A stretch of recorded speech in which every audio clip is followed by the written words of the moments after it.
Good morning and welcome to Sports and Shorts Tailgate Edition right here on 92.9 KVRE, streaming online at kvre.com. He's Tracy Simpson.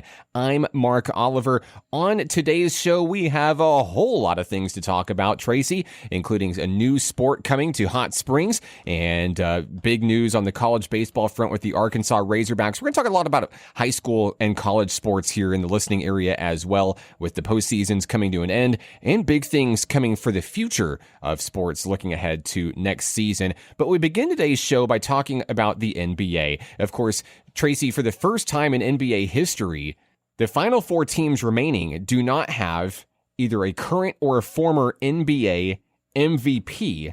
And to me, that signals the beginning of the next generation of the NBA. The next generation is finally here. The four teams remaining, of course, the Boston Celtics, the Indiana Pacers, the Minnesota Timberwolves, and the Dallas Mavericks. And maybe outside of Boston, traditionally, these other teams out there don't have a whole lot of playoff magic, a whole lot of postseason championship history, but opportunities to do really good things. And we'll start with the first matchup, of course, Tracy. I know that we had a talk about this before we started recording, kind of an infuriating showing potentially between Boston and Indiana in game one of that series. Of course, Boston's been here before. The Celtics are in the Eastern Conference Finals for the sixth time in 8 years, and their superstar Jason Tatum is playing in his fifth Eastern Conference Finals in just 7 years of his NBA career. This is a team that's battle-tested.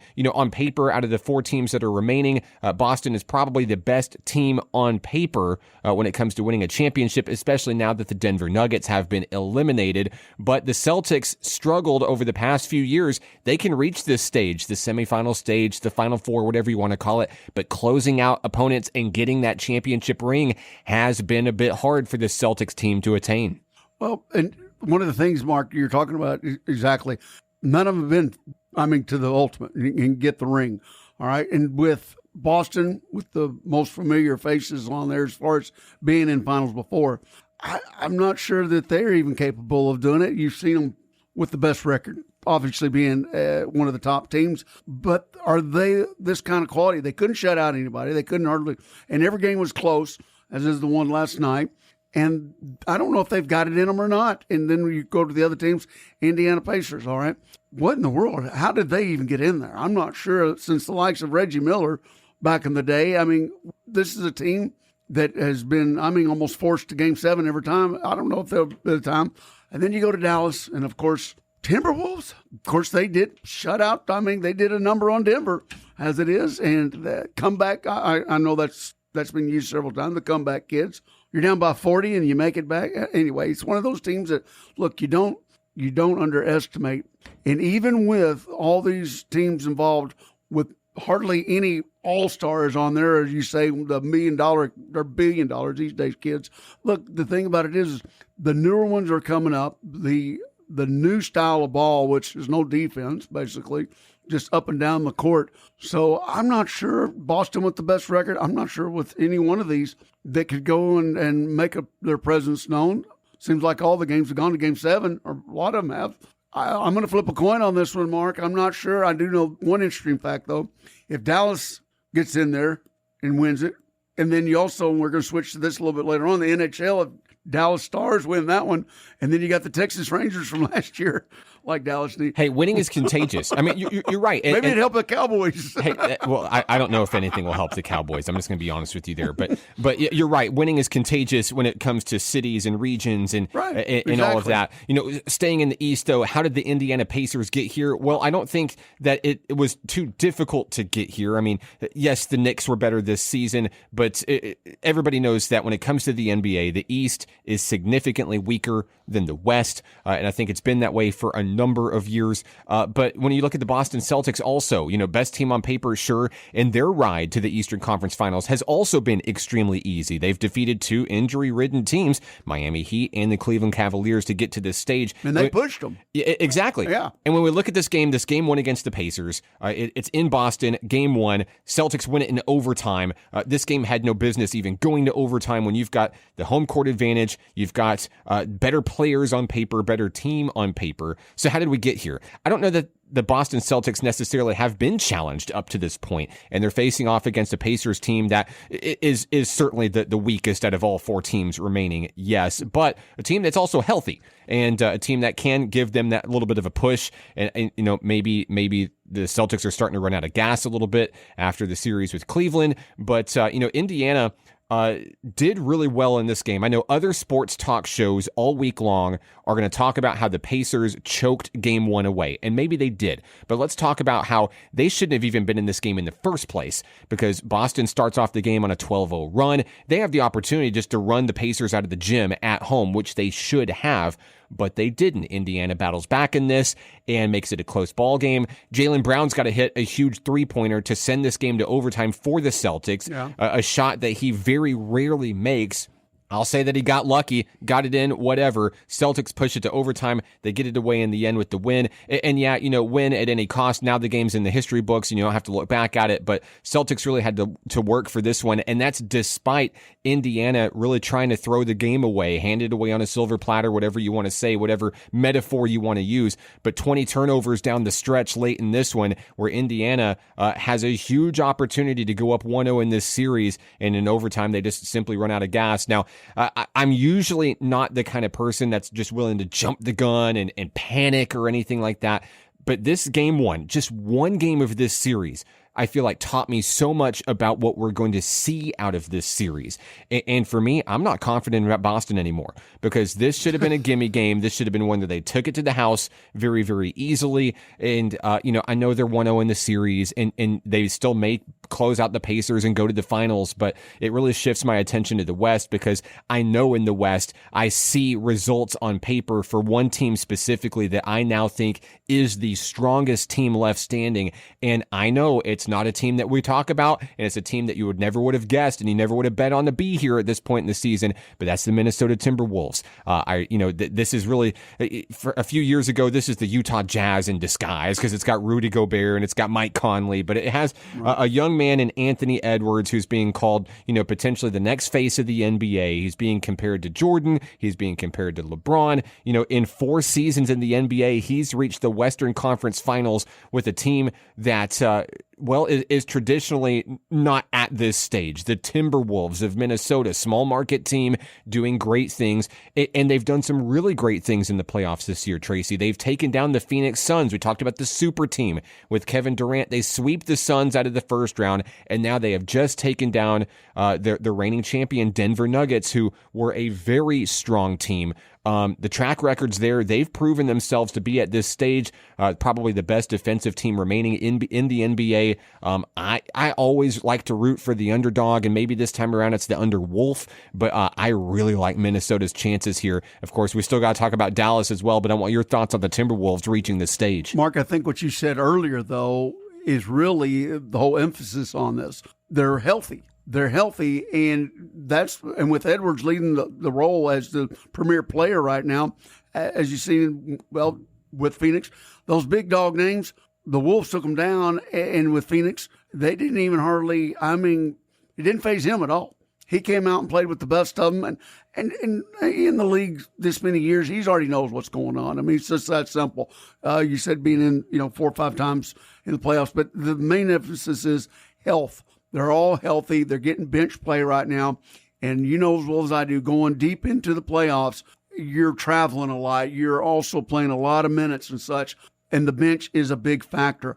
If you go back to when it was Phoenix, if you go back to Denver, you saw the bench coming off and portraying a lots of minutes as far as taken into, 4 of their games were overtime.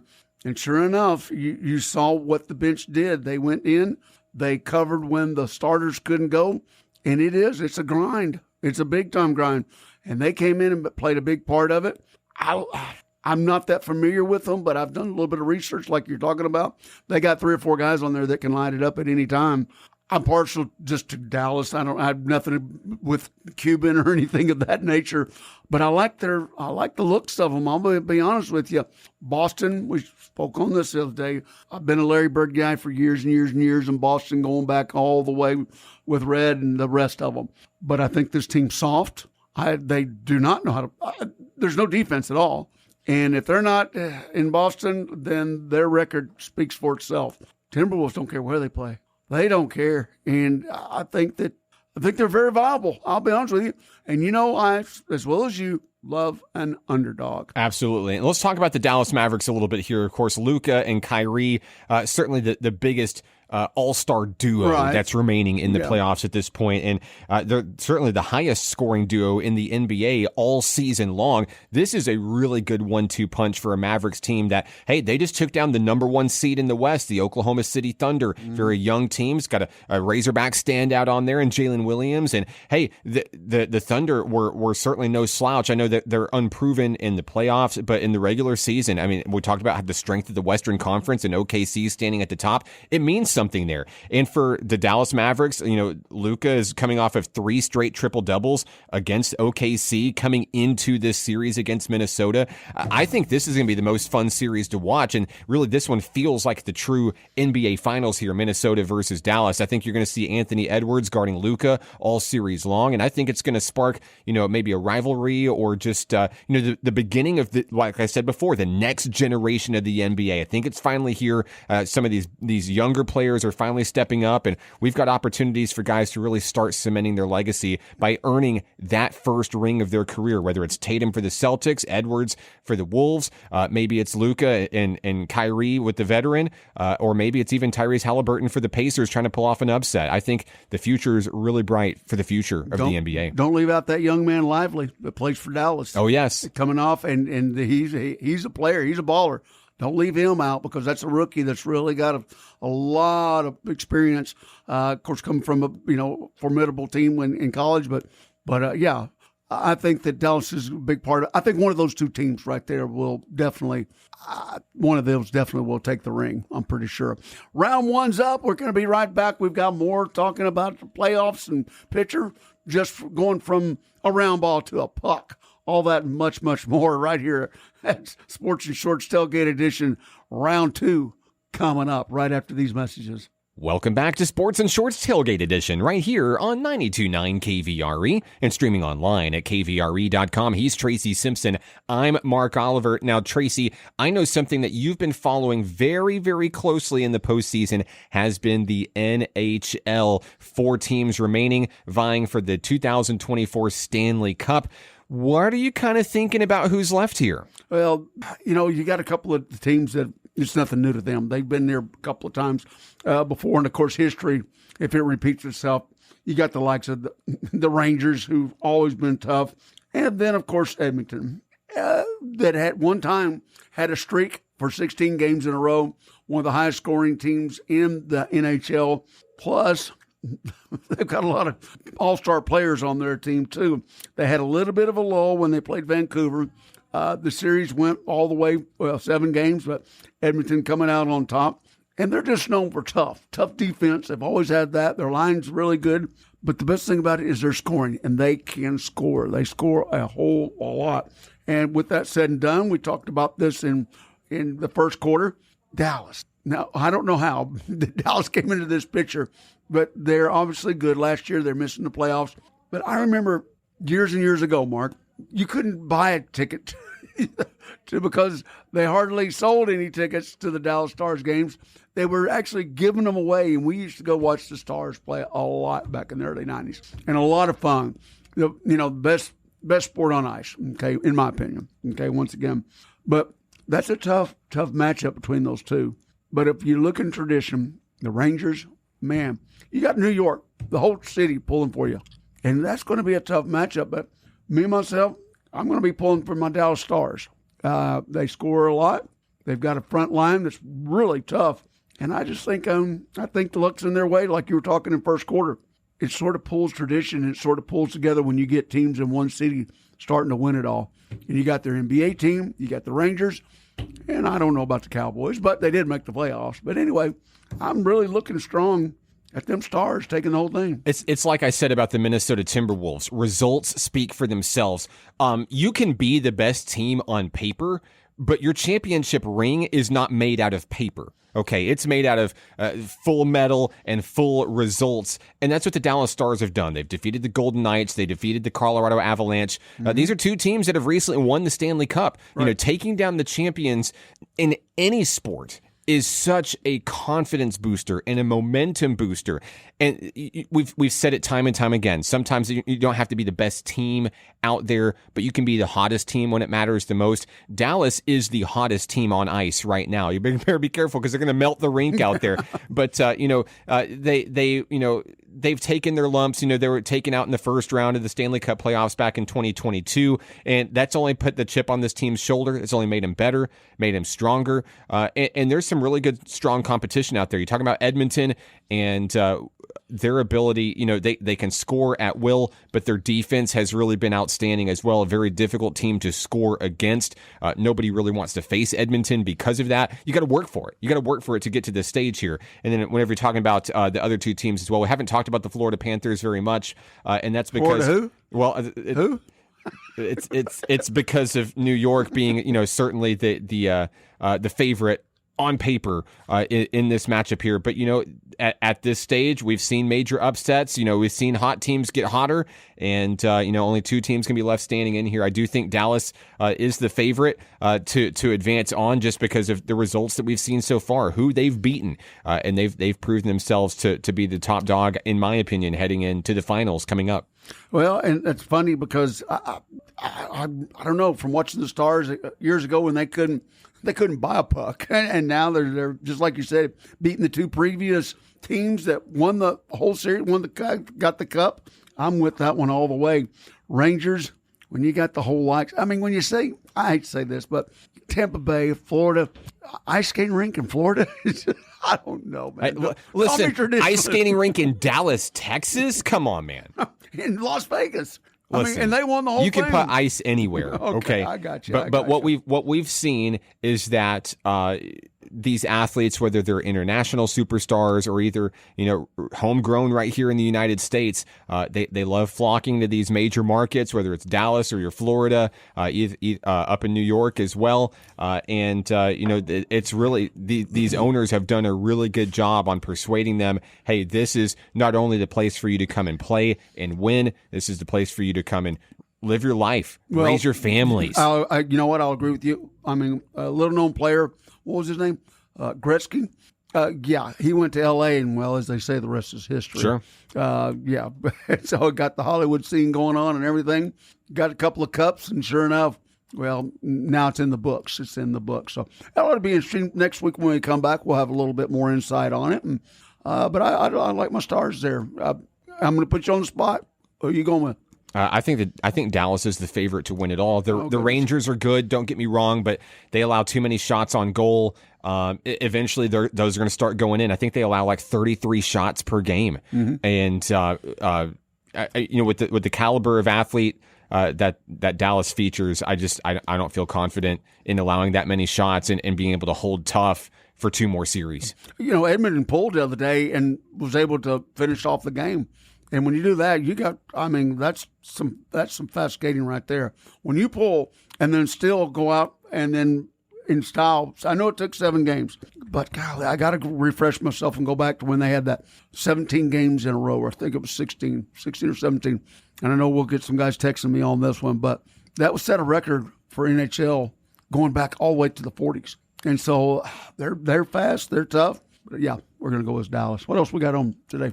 Well, something else here locally in Hot Springs, a big story coming out in the Sentinel Record, Majestic Park. Of course, when have we not talked about the great things that Majestic Park is doing? Because it is great. Well, hey, baseball season just wrapping up, and I know that my youngster really enjoyed playing over on Jackie Robinson Field and had a great time on the facilities this year. It was our first year playing at Majestic Park.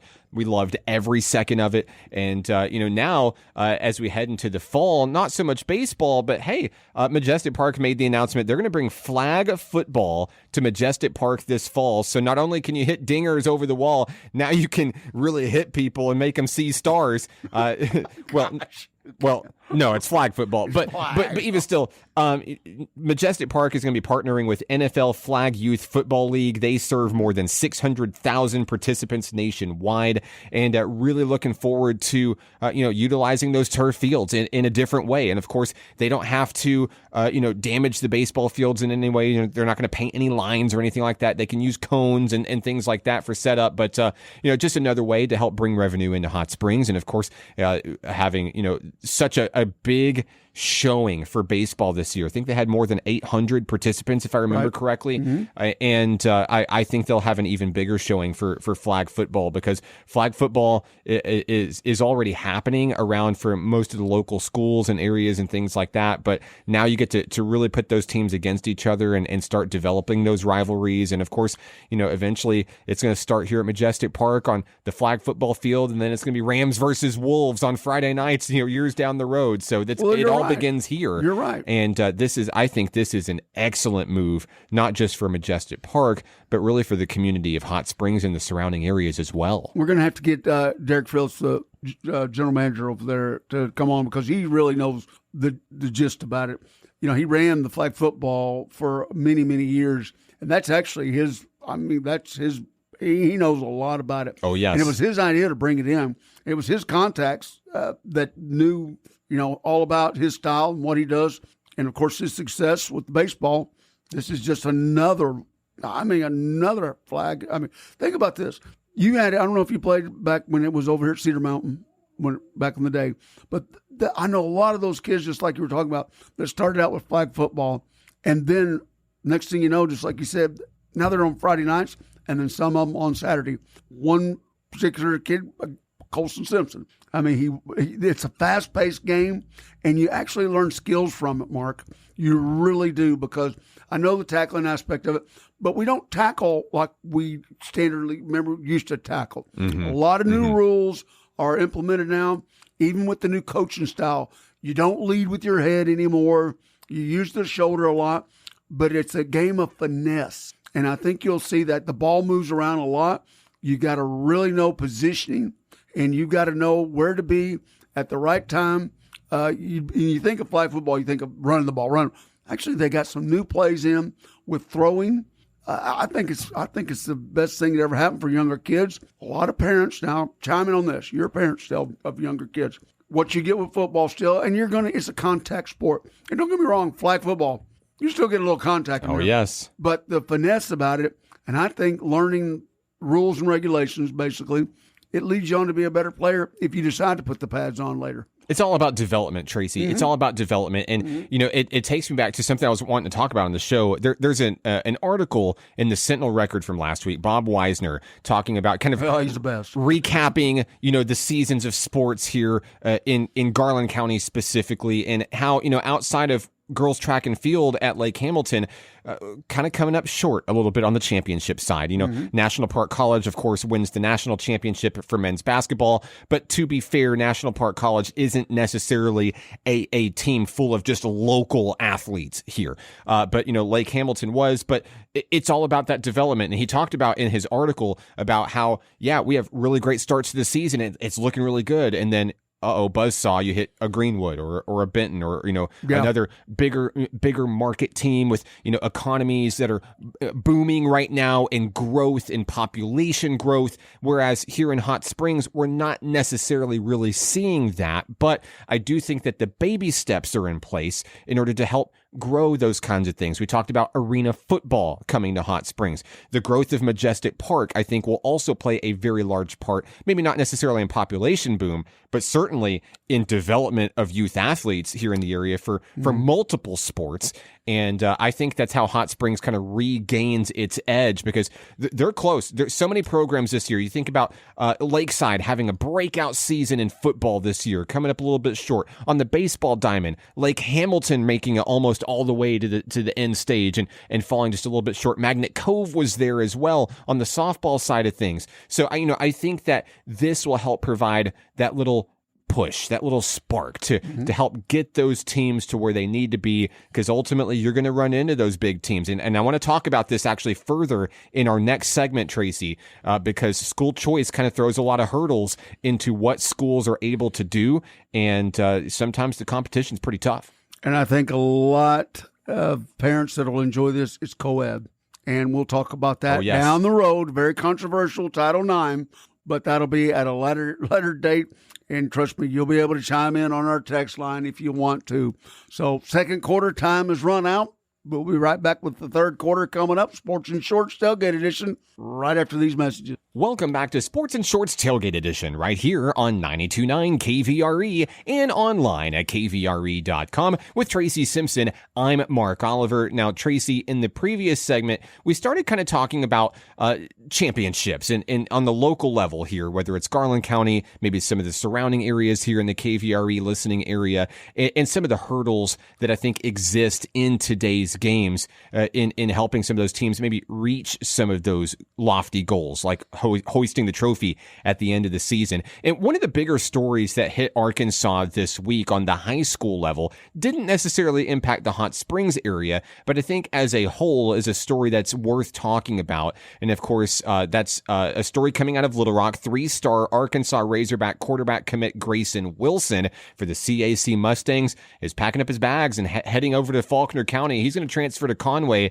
and become a Wampus Cat for Buck James in the system there. Of course, Conway falling just short. Thought, with James making the transition from Bryant, all eyes were on Bryant and Conway in 7A football, and ultimately did not get across the finish line. But certainly now with Donovan Amalo graduating, the multi-year starter for Conway, they had a big gap to fill. They've got a pretty good star here in Grayson Wilson. He's going to be an Arkansas Razorback on Saturdays after his high school career is over. But it's an interesting story, and it's something that's really taken place recently in recent years with school choice being an option and players opting to be able to leave their teams and go to different counties, different cities, different communities, and help kind of bolster some of these powerhouse programs. We talked about super teams in the NBA and big threes and people joining up. And, certainly coaches absolutely want to win. We've talked about that recently on the show as well. The pressure being put on them to keep their jobs and have rings and success.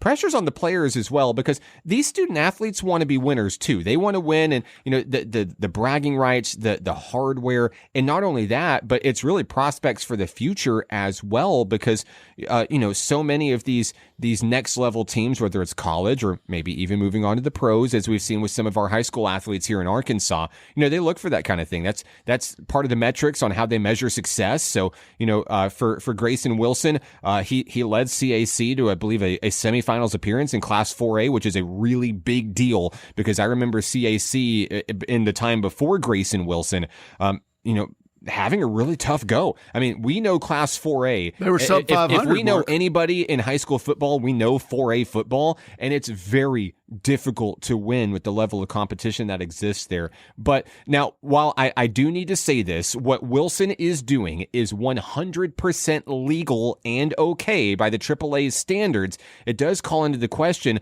like what Bob Weisner wrote in his article for the Sentinel Record, kind of bolstering some of these super teams. How do other communities, maybe it's a Hot Springs community, when you look at, all the talented schools that we have here, 7 high schools that play football, how do we as communities fight against that or compete against that, maybe is a better way to say it, whenever these 3-star recruits, 4-star recruits, maybe even 5-star recruits are transferring at will to just really bolster the big dogs? Mark, well, to begin with, it can happen any place, any time.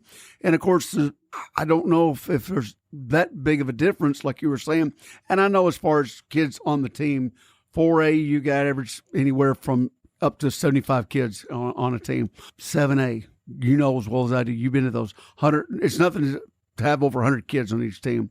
And of course, the playing competition, the level of the field, it's a little bit more. But you're seeing these kids, just like you're saying, that are going anywhere from the number 2s as far as jumping up to a 5-star, just simply because you go to a bigger school. The notoriety's there, and that's what they're looking at. Competition level, yeah, you're playing against a little bit better competition, but just like you said, we've covered the 4A. And I would say over the course of as many years that we've been doing it, we've seen just as many players come out of that conference, as anywhere, not necessarily D1s, maybe D2s, but come out of that conference and go on to play at the next level. Will it enhance him by going to Conway? I don't know that. But when you talk the Buck Jameses of the world, hey, you know what? He's won a couple of championships. But then you got a new coach that's won a couple of championships, not only in one school, but also through the several one. J.D. Plumlee's, I'm telling you, I respect the man. I know what he's capable of doing, not only at Russellville, but also at Malvern, and I'm pretty sure he'll do it at the same time up there. But when you talk about the money, and let's make no bones about it, these kids these days can get the deals, and it don't matter whether you're in high school or college or whatever. The rules have been stated. The law has been made. Whether you like it or not, these kids are going to a bigger, and not that Conway's that much bigger, but the school itself is. But the exposure is what you're looking at right now. And just like Buck, you know how when he was at Bryant and now at Conway, they're not just going to play the teams here in Arkansas. You know that they're non-scheduled, they're non-conference games. They go out and they look for teams that can give them competition. They look for teams that can give them the notoriety. And that's what you're looking at with this kid coming up. Grayson, the sky's the limit for this kid. I've watched some video. I never got to watch him live.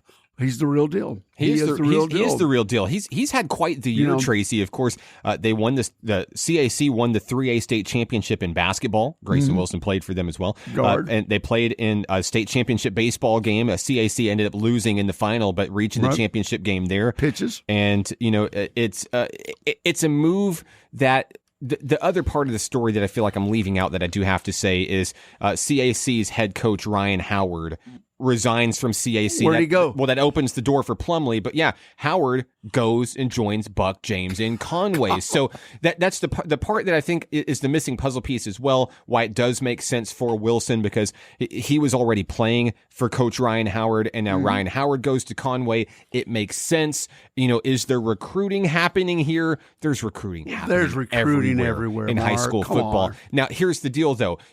This kind of thing, the door is wide open on this kind of thing happening. And I will restate this again. It is 100% legal to do this according to the current rules. But should the rules be changed? Because it's going to keep the powerhouses stronger, whether it's your Greenwoods of the world, Bryant, probably now Conway with the Buck James era, certainly. And Conway was already a strong program, don't get me wrong.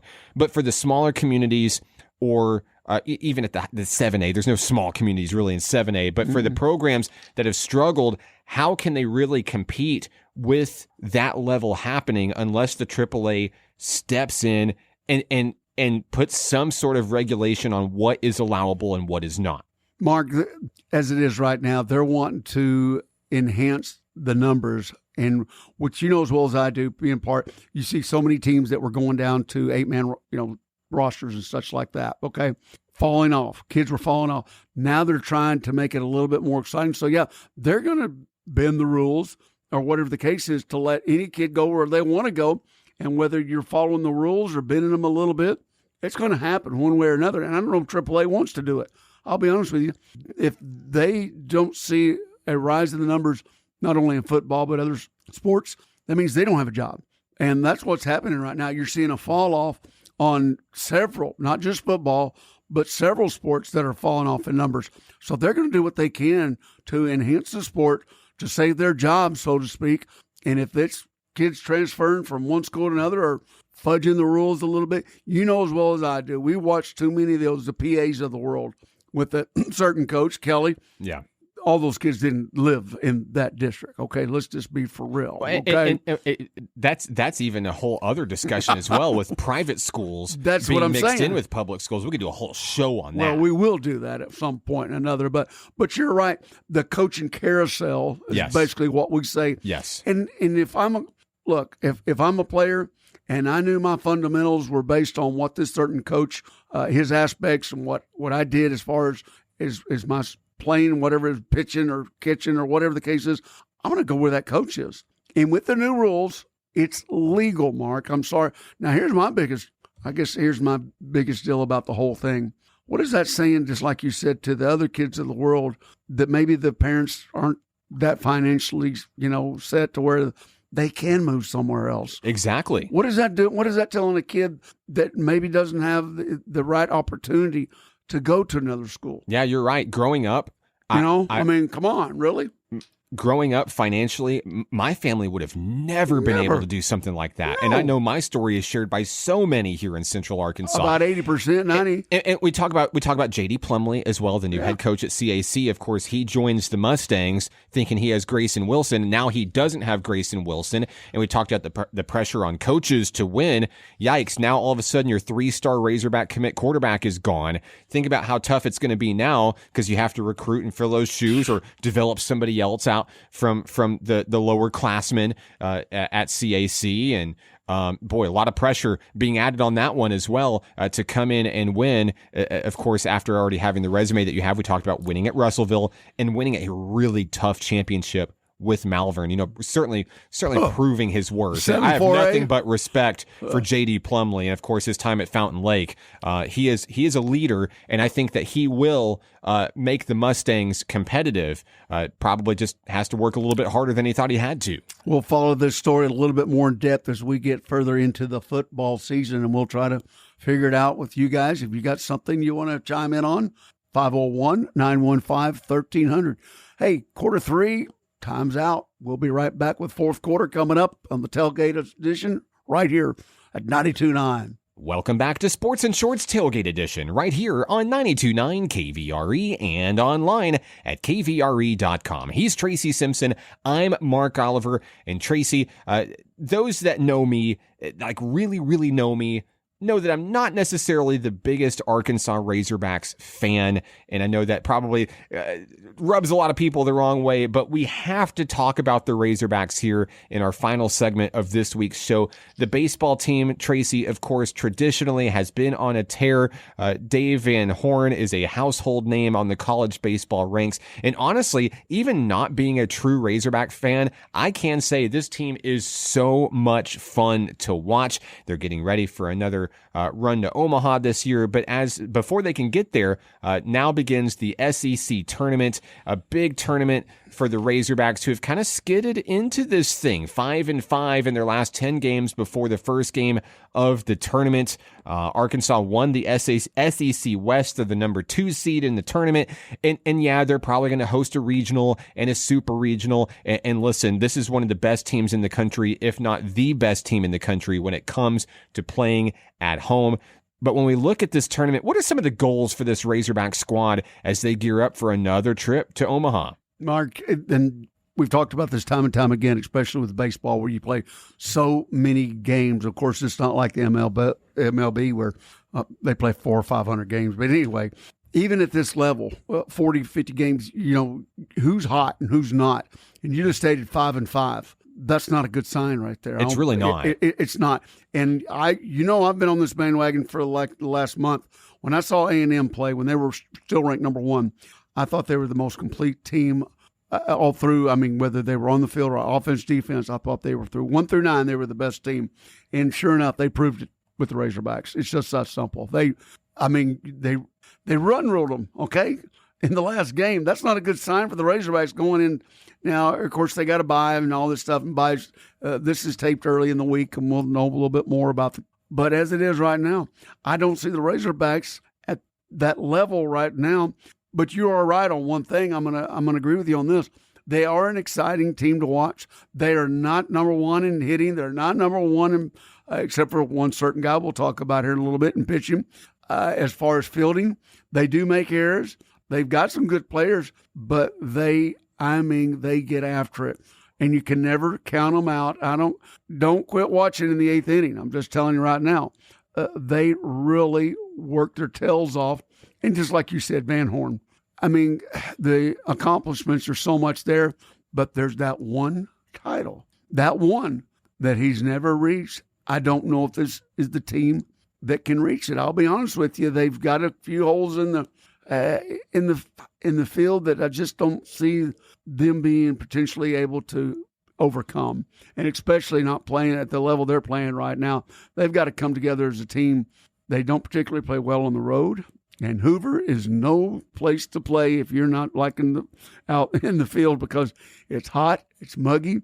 And of course they have got 15 pitchers in the bullpen. I think they're going to have to utilize every one of them, and it's going to be a tough one for them. I don't know if they've got what it takes to win the tournament.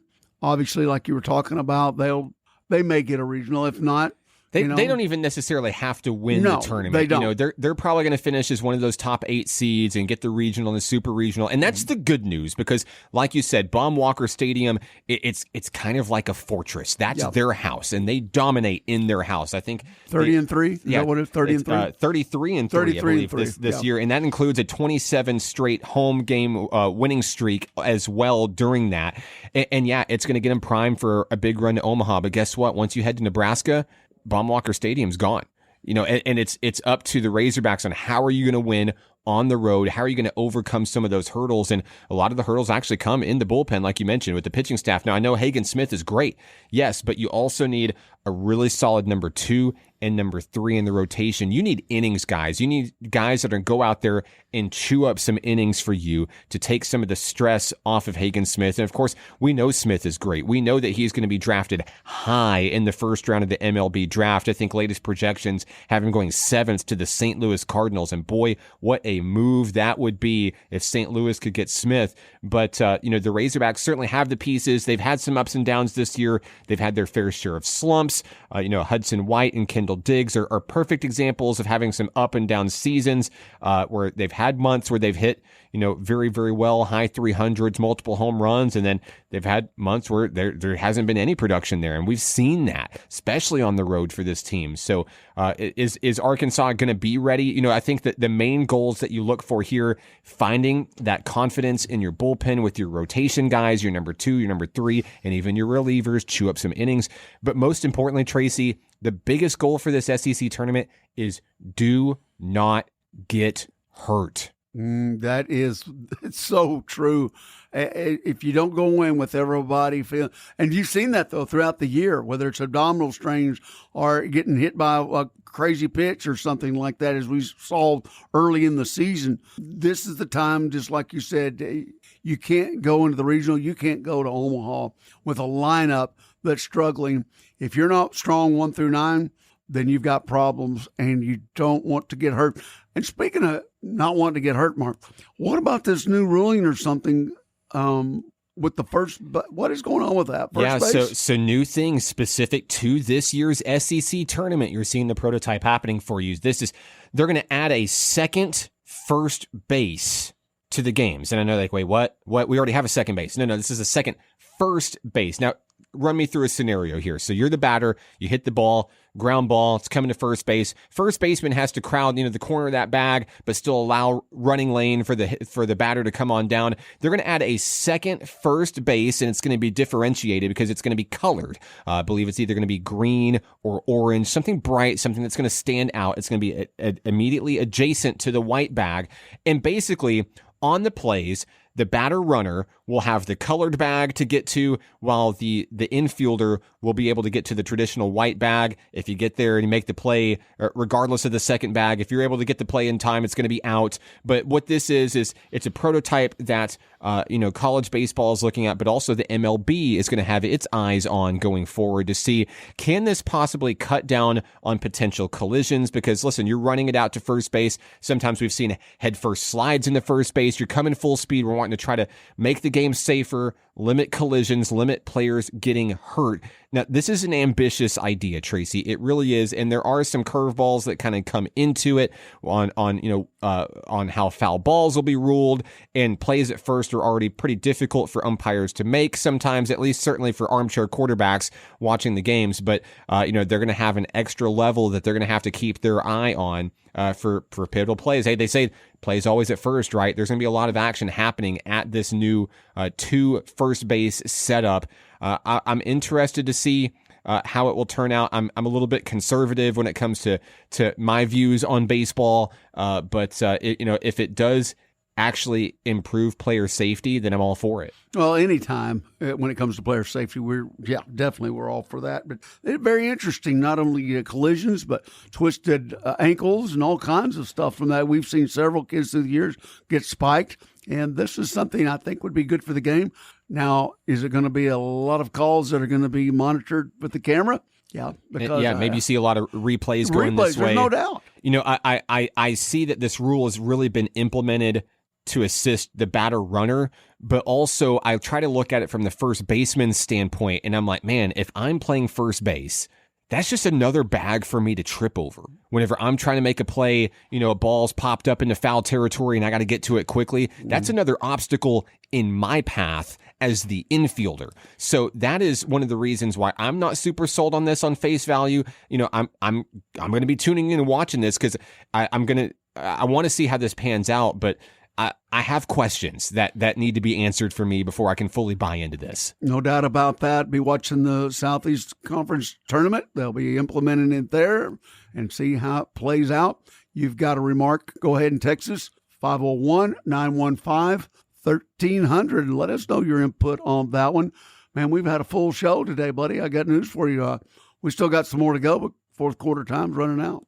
Yeah, it's been real fun. I think a lot of really good topics. And of course, if you have a topic that you would like discussed on the show, you can text us anytime, 501-915-1300. Even if it's after the show, we're still going to get your message. And we're always working to deliver the best content here, not only locally, but on the national stage as well. And of course, as we follow the Omahogs all the way to Nebraska, we'll be checking in with the Razorbacks all throughout as well. And we really look forward to a big run for Dave Van Horn's team this season. For Mark Oliver, I'm Tracy Simpson. Fourth quarter's up, and so is Sports and Shorts Tailgate Edition.